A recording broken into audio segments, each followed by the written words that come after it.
Finally, I got to see episode 2 of Tenchi Muyo RYO-OHKI OVA 4. Now, this is also Die 4K, whatever you want to call it. It's the new season of Tenchi Muyo. And then the first episode, it came out, and it was raw. I had a raw review. I didn't know what the hell was going on. I watched the first episode with subtitles, so now I know what's going on going into the second episode. I mean, I watched this episode and it is like already 1:30 in the morning, 1 something, and I'm super tired, but I have to talk about this. I'm a huge Tenchi Muyo fan. I love Tenchi Muyo, so anything Tenchi Muyo always gets me passionate about talking about it. And this episode really took me back to the old Tenchi Muyo days, except 遠慮しないでさ、言っちゃいなさいよ。私たちも応援するわよ。 The beginning was chaotic. The problem with these Tenchi Muyo series, other than the originals, is there's so many characters. And this episode, once again, in the first, I want to say 10 minutes, maybe 15, we get all the girls that Minaho, and Minaho is Tenchi's aunt, so all the girls who was with Minaho, they're all getting things, there has to do with, one of the chicks has, like, I don't know if that's her son, because her husband's in space, and all that situation, and then they're preparing for Tenchi's father's, and Richan. Richan was there. Yeah, they're like prepping her wedding. So there's a wedding. Tenchi's dad is getting married to Richan, and Richan is from the previous OVAs, and they, you know, she's gets a dress. I think that was from the Jirai Silk. Ayeka made it, so, or maybe it was Kione's, maybe it was Tenchi's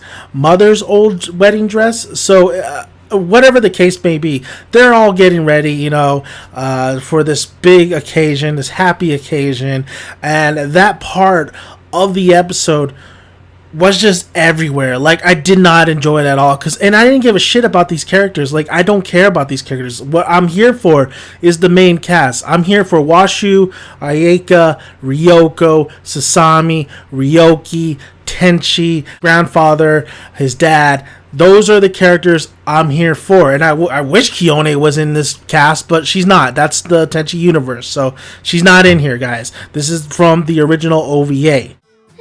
I gotta say though, but once that shit is just out of the picture, we get into the main cast, we get into the meat and potatoes, it starts taking me back to the old Tenchi Muyo. The Tenchi Muyo I love, the laid back, but yet the interactions of the characters and the fun, just really chill, relaxed tone of it, that's the kind of thing I like. And Minaho, I'm starting to really like this character. This is Tenchi's mother's sister, I believe.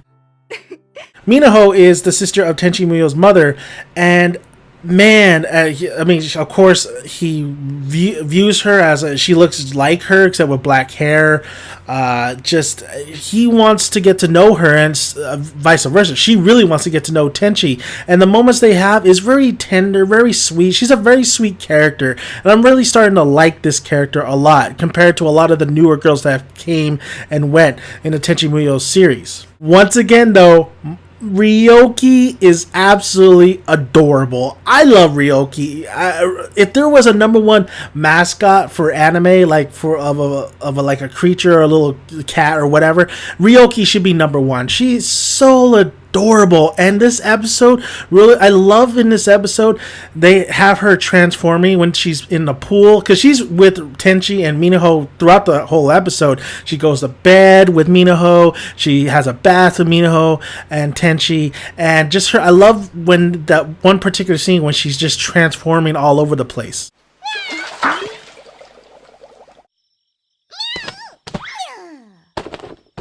What I really loved about this episode was my girl Ryoko. It's no secret I love Ryoko. She's my favorite character out of all the girls. I really do believe, I want some closure. I want Tenchi to really, I want him to really realize that Ryoko should be the it girl. I mean, yes, there's Ayeka, there's even, well, while she's not really in the picture, and then you have the other girl from the OVA, the one with the short blue hair.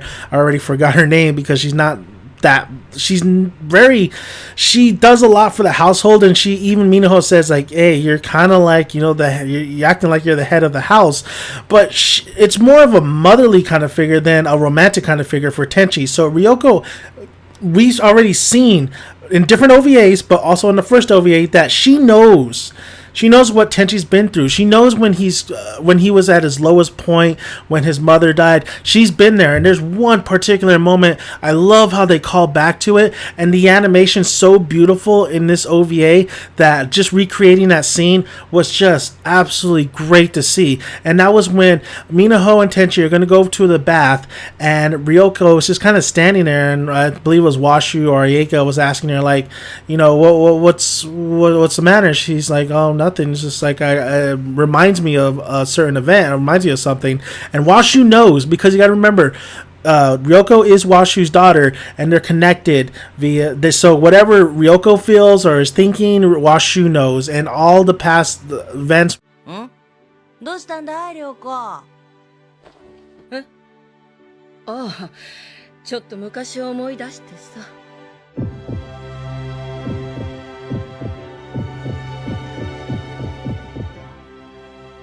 なるほど。確かにね。There was another scene as well in this episode with Ryoko, and that's towards the end, where so Minaho and Tenchi, they go to sleep. You know, this is what Tenchi Muyo is. You know, it's not a high action kind of series. It's not even a series where it's high school students are always like going kind of around the city, this and that. They're always in the Masaki household. That's how it is. But what's so great about the series is the characters, the humor, and all that. I mean, come on, Mihoshi in this episode still was pretty funny, right? Mihoshi, I love the way Mihoshi looks in this episode. Minaho and Tenchi are going to bed. Ryoki is in the bed with Minaho, and then this is what comes up. This is what probably the series is going to propel to, and that's the fact that Tenchi eventually is going to have to leave Earth. Honestly, they can't. It's a secret. Everybody that's living there, enemies at one point. You know, Ryoko's a space pirate, Ayeka, Jirai family, like all of them are living in this household, but it's a secret. This secret's going to be out that Tenchi's grandfather is very much alive, and he's not dead at all. Tenchi's going to eventually have to go to Jirai. That's so interesting, because we never see really Tenchi go to Jirai except in Tenchi universe. I kind of want to see that. I definitely want to see that, but I do want him to come back to Earth, because that's his true home. I know Tenchi would always come back to Earth. That leads to another scene which I absolutely love. Is you gotta remember, Ryoki is also part of Ryoko, and whatever Ryoki is experiencing or hearing, Ryoko can hear the same way. It's eavesdropping, basically. Ryoko hears this. Washu's like, it's not, you know, polite to eavesdrop, and she says, I'm not even trying. It just happens. And what I love about everything about that whole scene is like it seems like the creators are really showcasing Ryoko already in the first two episodes, because there's a lot of I'm catching a lot of these moments where Ryoko, and because she really does, she's the only girl that understands Tenchi, so I'm really catching a lot of the direction is really kind of focused, like these nice moments, including this secret is really showcasing that Ryoko knows, and not only Ryoko but Washu and, well, kind of Ryoki. But that's a great dilemma there, where Tenchi will eventually have to go to Jirai, and I'm pretty sure Tenchi does want to see Jirai. He didn't seem mad, he didn't see him upset, he seemed like, okay, I can understand that. I think he has in his mind that he would always come back to Earth, though, later on in life. So it's a very interesting, it was a great episode, honestly, except the beginning of it. It was just chaotic, it was a mess, did not like it. But when we got to the characters we know and love, when we got to Mihoshi, when we got to Ayeka, when we got to Ryoko, when we got to Ryoki, when we got to Sasami, finally, that is the Tenchi. That's what I've been looking for. And Tenchi Muyo was disastrous when not really focusing on the main characters, but now we get the main characters, and I'm loving it. I'm loving when they're on screen, and I'm loving more Ryoko and Tenchi moments, and I'm loving this new character Minaho. I think she's great. She's a lovable, sweet character, and she's the aunt, right? I like it so far. Thank you guys for listening. If you haven't already, I'll put the link down below so you guys go check it out yourself. It is subtitles. The next OVA is not coming out until May. I don't understand why it's such a long period of time. And if that's the case, I'm surprised it's not like Tenchi War on Geminar, where these episodes are like almost an hour long or 45 minutes long. They're only 28 minutes long, but I'm good with that. Like, as long as it's not 10 minutes and it's like almost 30 minutes, I am good with that. It's a lengthy episode too, especially with the kind of atmosphere that Tenchi presents itself, and including in this episode. But the animation's on point. When we get the characters that we love on the screen, it's great. So really, really good episode. I'm excited. I'm very excited. I want more. So thank you guys for listening to Mega Sun. Till next time, you guys have a good one. Bye. 私は結構ここが気に入ってるんだけどな。私もだよ。でもそんときゃ堂々とジュライに乗り込んで居ついてやりゃいいのさ。そうだな。天地がいるところがあたしらのいる場所だもんな。